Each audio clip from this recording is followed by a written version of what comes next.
Everyone. So ये मेरा first video है। To be honest, I am not the only one who will be talking on Indian football right now, but हमारे बहुत सारे players हैं, ISL club members है, ISL club के players है और बहुत सारे फुटबॉल इन्फ्लुएंसर्स है जो इंडियन फुटबॉल फॉलो करते हैं। उन सब ने बोलना स्टार्ट कर दिया है just because I don't know, between AIFF and FSDL और इंडियन क्लब्स के बीच में जो कुछ भी हो रहा है, जिसकी वजह से पिछले 7-8 महीनों से इंडिया में जो footballing top tier footballing league बोल सकते हैं हम लोग, इंडियन सुपर लीग, वो अभी तक होल्ड पे है just because there is some discrepancies going on between AIFF और इंडियन फुटबॉल क्लब्स।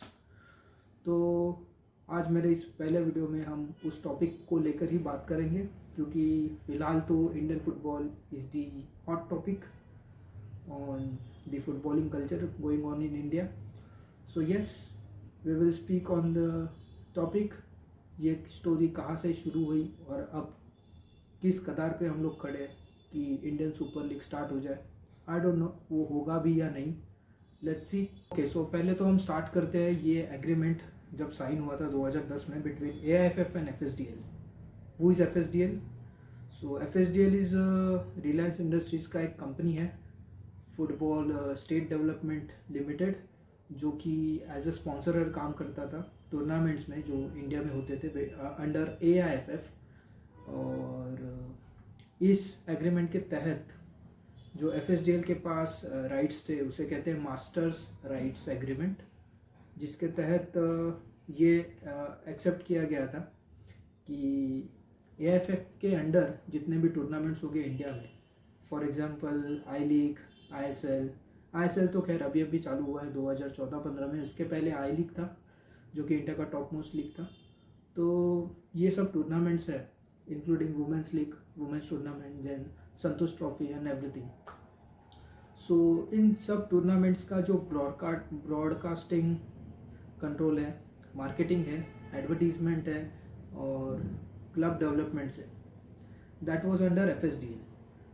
तो एफएसडीएल क्या करता था, इन सब लीग्स का जो ब्रॉडकास्टिंग है वो सब उनके अंडर था।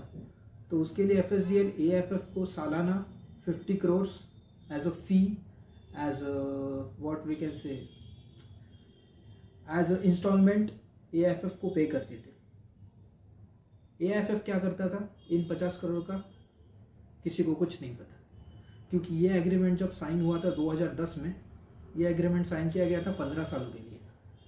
तो ऑब्वियस है दिसंबर 2025 को ये एग्रीमेंट ख़त्म हो गया और इसके बाद एफएसडीएल एग्रीमेंट कंटिन्यू नहीं करना चाहता। अब एफएसडीएल कंटिन्यू क्यों नहीं करना चाहता ये मैं आपको समझाता हूँ। जब ये एग्रीमेंट साइन हुआ था बिटवीन एआईएफएफ एंड एफएसडीएल, 2010 की बात कर रहा हूँ मैं, तब इंडिया में उतना फुटबॉल कल्चर डेवलप नहीं हुआ था जितना अभी है, क्योंकि आईएसएल स्टार्ट होने के बाद, जो कि 2014-15 के बीच कुछ स्टार्ट हुआ था, वो भी ऑब्वियसली रिलायंस की वजह से ही स्टार्ट हुआ था and that was a good initiative. और हम लोग as a football fan we were so happy कि बाहर के फॉरेनर प्लेयर्स, बड़े बड़े जो नामचीन प्लेयर्स हैं, जो अब क्लब को रिप्रेजेंट नहीं करते, जो प्रीमियर लीग खेल चुके हैं, जो ला लीगा खेल चुके हैं, जो कोचिंग कर चुके हैं प्रीमियर लीग क्लब्स को, वो इंडिया में आके खेल रहे थे। तो that was a good start to ISL. But before ISL 2010 से 2015 तक, आईएसएल चालू होने के बीच में जो पीरियड था, that was for I league. जो इंडियन नेशनल टीम में प्लेयर सिलेक्ट होते थे that was from I league. I league के परफॉर्मेंस के आधार पर हम लोग नेशनल टीम्स के लिए प्लेयर सिलेक्ट करते थे। बट जो इनिशियल फेज था इंडियन फुटबॉल का, टू बी ऑनेस्ट, मैंने भी football journey, I think not journey, मैंने भी फुटबॉल देखना स्टार्ट किया था 2008-9 के आसपास as a Indian football fan.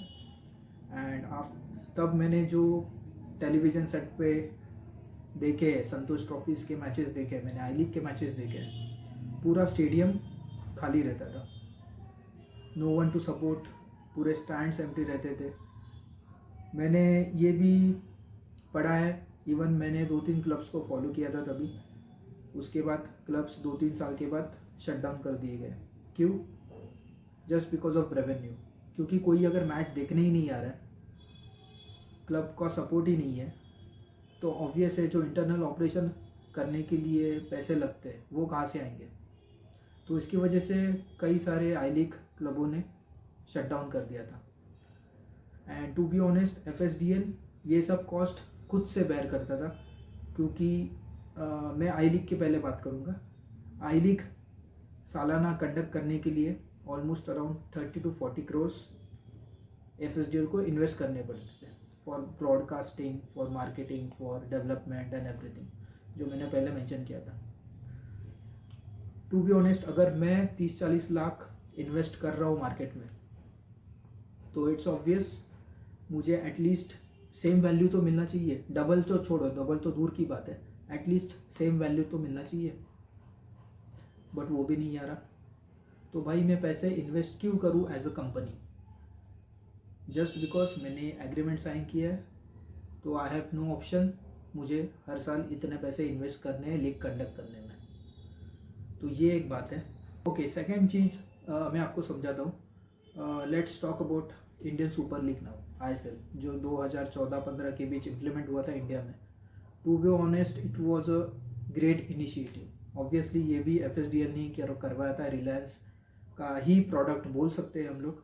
ISL launch करवाना रिलायंस का ही आइडिया था। टू बी ऑनेस्ट ISL की वजह से इंडियन फुटबॉल फैंस में जो क्रेज़ बोलते हैं ना स्टार्ट हुआ, to go in the stadium and to see the matches of your favourite club और city, whatever it is. मैं खुद एक मुंबई सिटी FC का सपोर्टर हूँ, and to be honest it was wonderful to see Anil का Chhetri playing in a single team. तो yes, ISL ने वो प्लेटफॉर्म दिया इंडियन फुटबॉलर्स को to play against the premier league icons जो रिटायर्ड हो चुके हैं या प्रीमियर लीग क्लब्स को support as a supporting staff में काम कर चुके हैं, एज अ मेंटोर रह चुके हैं। तो उनके साथ एक स्टेज पे ग्राउंड शेयर करना, that was a big thing for Indian football. And yes, उसकी वजह से लोग स्टेडियम में जाके मैच देखना पसंद करने लगे। तो ये क्या है, लोगों का इन्वेस्टमेंट होने लगा। तो यहाँ पे ISL की ब्रांडिंग और ज़्यादा होने लगी। तो टू बी ऑनेस्ट अगर ISL का जो एनुअल इन्वेस्टमेंट देखा जाए, एक लीग सालाना एक लीग सालाना खिलवाने के लिए इंडिया में FSDL को almost around 100 to 120 crore invest करना ज़रूरी था, और FSDL ने किया, नो डाउट उन्होंने किया। पिछले 9-10 सालों में जो इन्वेस्टमेंट ISL की वजह से FSDL ने किया, that was tremendous and that was good. तो अगर आप 100-120 करोड़ डाल रहे हो, लोग मज़े भी ले रहे हैं, स्टेडियम में जाके मैच देख रहे हैं, पॉपुलैरिटी धीरे धीरे बढ़ रही है, बट रिवेन्यू उतना जनरेट नहीं हो रहा है जितना मैंने पहले मेंशन किया था। इंटू 2 और इंटू 1 सेम अमाउंट भी मिल जाए नेक्स्ट ईयर, सेम पैसे डालने में कोई दिक्कत नहीं है। बट अगर मैं पैसे डाल रहा हूँ, उसका मुझे 50%, 60% या 70% मिल रहा है, मैं 30 to 40% लॉस में जा रहा हूँ, तो भाई मैं क्यों पैसे डालूँ? एज अ कंपनी बोल रहा हूँ मैं, एज अ कंपनी। तो FSDL का ये इशू हो रहा था पिछले 15 सालों से, बट उन्होंने 15 सालों में लीग कंडक्ट करने के लिए पैसे भी डाले, और एज अ फीस AFF को एनुअली 50 करोड़ भी दे रहे हैं।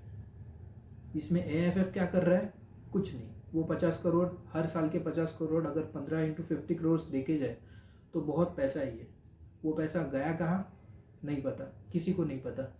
AFF को करना क्या था? इस 50 करोड़ से ग्रास रूट्स जो प्रोग्राम्स है, यंग बच्चों के लिए जो क्लब्स डेवलपमेंट है, उसके ऊपर इन्वेस्ट करना था, अच्छे स्टेडियम बनाने थे, बट ऐसा कुछ इंडिया में हुआ ही नहीं है।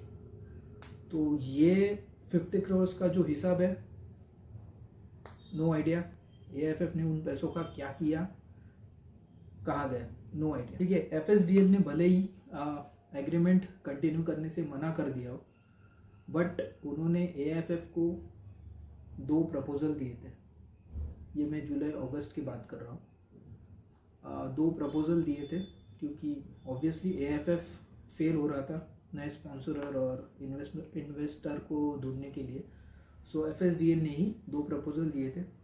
पहला प्रपोज़ल ऐसा था कि आईएसएल लीग कंडक्ट करने के लिए जो बिजनेस राइट्स होते हैं उसके लिए हम अलग सी कंपनी बनाएंगे, ऐसे एफएसडीएल ने बोला था। उस कंपनी का कुछ नाम था, आई थिंक आईएसएल जूको समथिंग, आई डोंट नो, अभी कुछ याद नहीं आ रहा है। उस कंपनी के तहत जो एफएसडीएल को पहले राइट्स दिए गए थे फर्स्ट एग्रीमेंट में, ब्रॉडकास्टिंग देन मार्केटिंग, जो मैंने मेंशन किया था, वो नई कंपनी करेगी। एंड इस सब पार्टनरशिप्स में जो कंपनी है, नई कंपनी, उसमें जो शेयर्स होंगे, that was like 60% for that ISL clubs, 26% FSDL and 14% AIFF को देने वाले थे। बट एआईएफएफ ने ये प्रपोज़ल डिनाई कर दिया।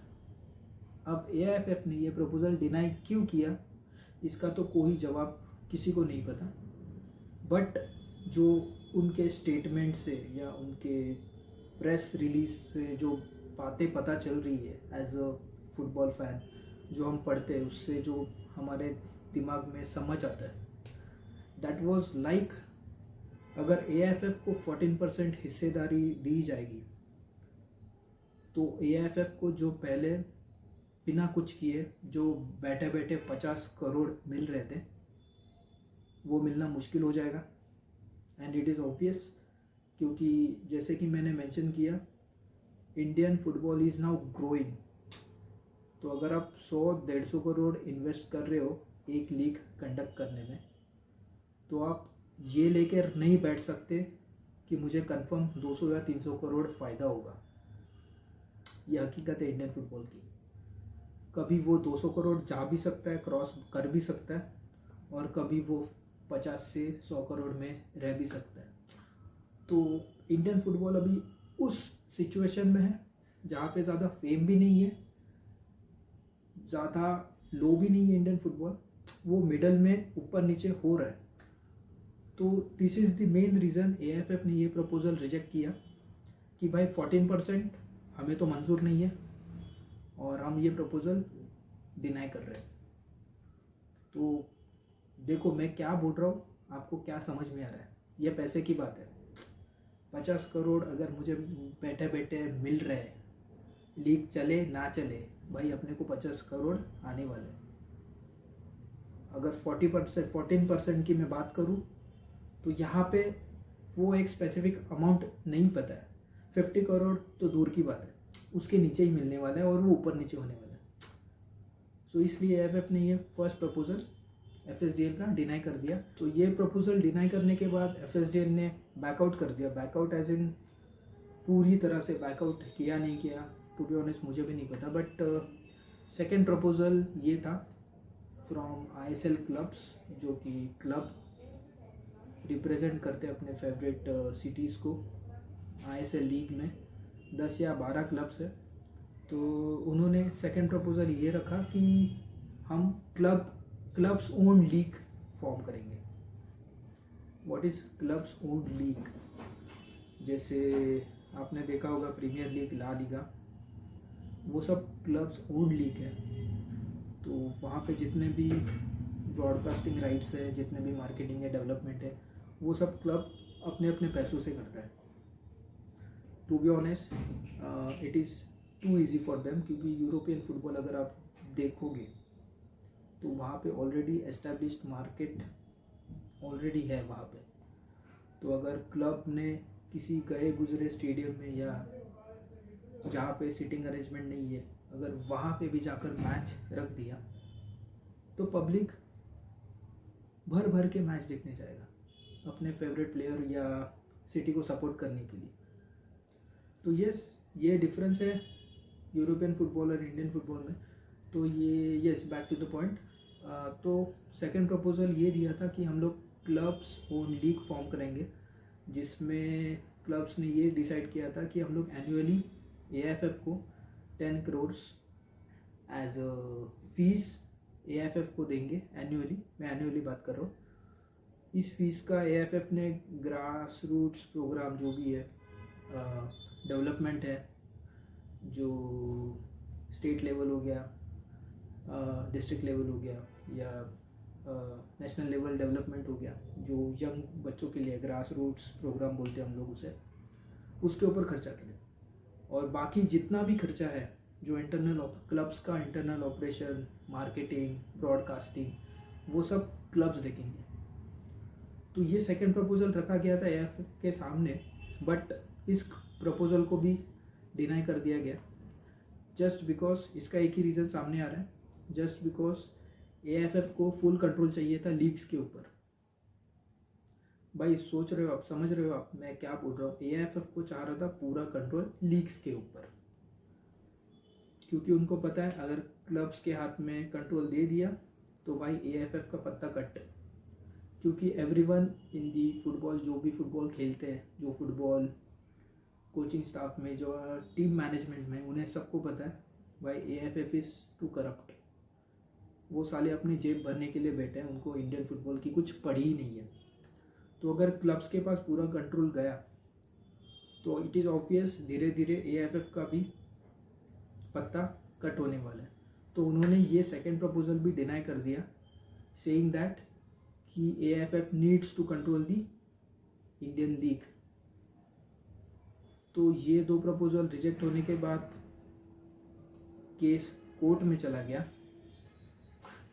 ये तो हंसने वाली बात है भाई, तुम जो फुटबॉलिंग बॉडी हो, इंडिया की जो footballing body, all India football federation, तुम्हें सॉल्यूशन ढूंढने के लिए सुप्रीम कोर्ट जाना पड़ता है। ये आयरनी है भाई।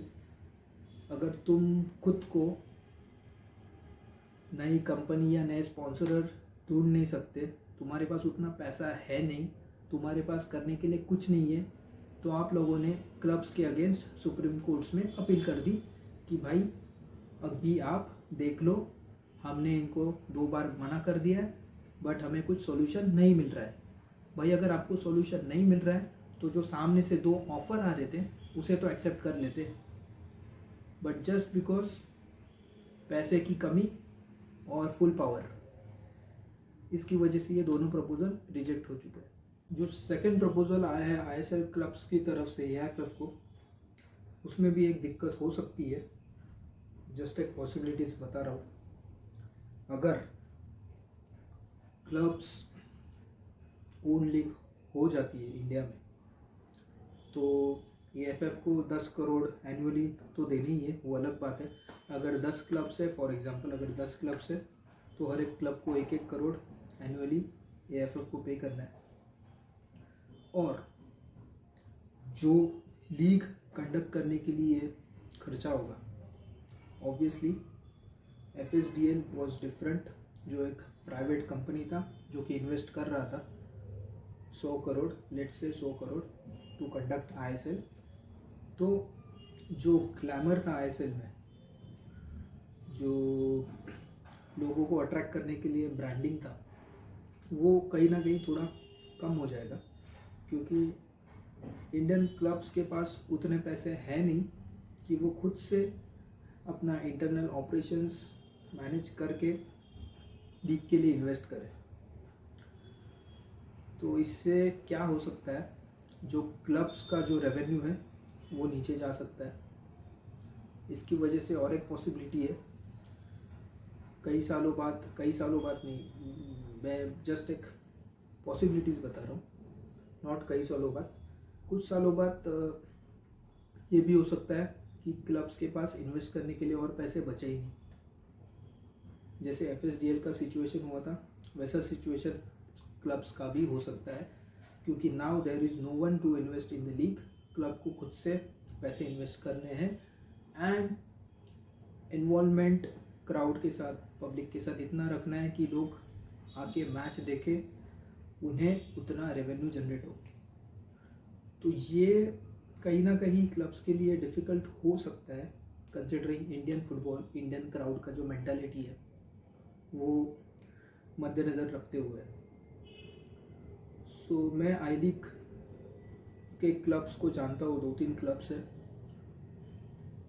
जिन्होंने 3-4 सालों में क्लब शट डाउन कर दिया बिकॉज ऑफ दिस रीज़न, क्योंकि भाई हमें अपने क्लब को इंटरनल ऑपरेशन भी करवाना है, सब स्टाफ्स की सैलरी देनी है और फिर अपने ही पैसों से लीग भी चलवाना है।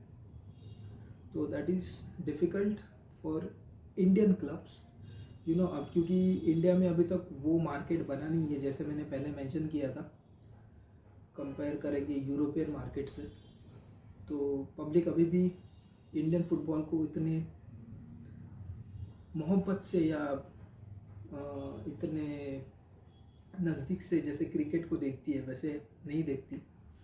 कुछ सिलेक्टेड क्राउड है जो इंडियन फुटबॉल फॉलो पसंद करते हैं, फुटबॉल देखना पसंद करते हैं या फॉलो करते हैं।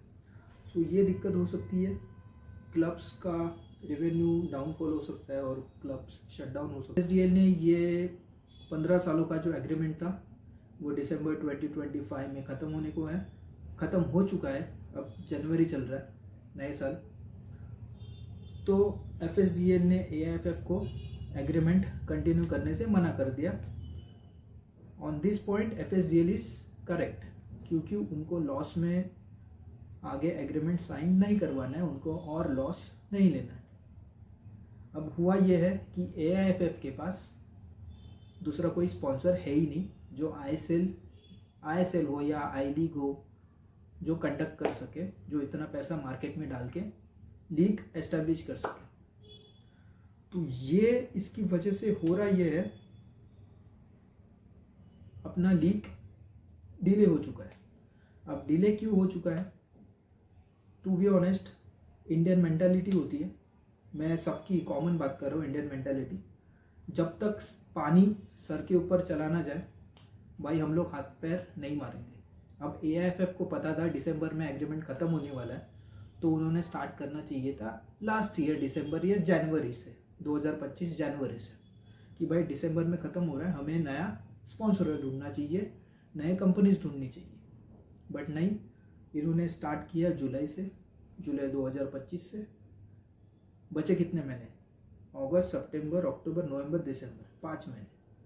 5 महीनों में क्या घंटा तुम लोग नई कंपनी ढूंढोगे जो इतना पैसा लगाएगा अपने लीग के ऊपर, जिसका कोई रेवेन्यू का 50% भी प्रॉफिट नहीं है, इंटरेस्ट जो इन्वेस्ट करे उसका 50% भी प्रॉफिट नहीं है। नहीं भाई, ये तुम लोग ने बहुत पहले से स्टार्ट कर देना चाहिए था। तो ये जो डिसएग्रीमेंट चल रहा है बिटवीन एआईएफएफ एंड एफएसडीएल, इसकी स्टोरी ये है। अब हमारे पास नहीं, एआईएफएफ के पास कोई स्पॉन्सरर नहीं है, कोई इन्वेस्टर नहीं है जो कि लीग कंडक्ट कर सके। और एआईएफएफ खुद इतना गरीब है, मैं गरीब नहीं बोलूँगा, there is no one who is working for Indian football. वो सब खुद के जेबें भर रहे हैं। अगर आप 50 करोड़ इंटू 15 ईयर्स अगर हिसाब लगाओगे तो बहुत बड़ी अमाउंट होती है, एंड उस अमाउंट का किसी को कुछ पता नहीं है। सब लोग अपने पर्सनल नीड्स फुलफिल कर रहे हैं। इंडियन फुटबॉल क्या है भाई, जग मारने गया, यही मेंटालिटी है एफएफ का।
भाई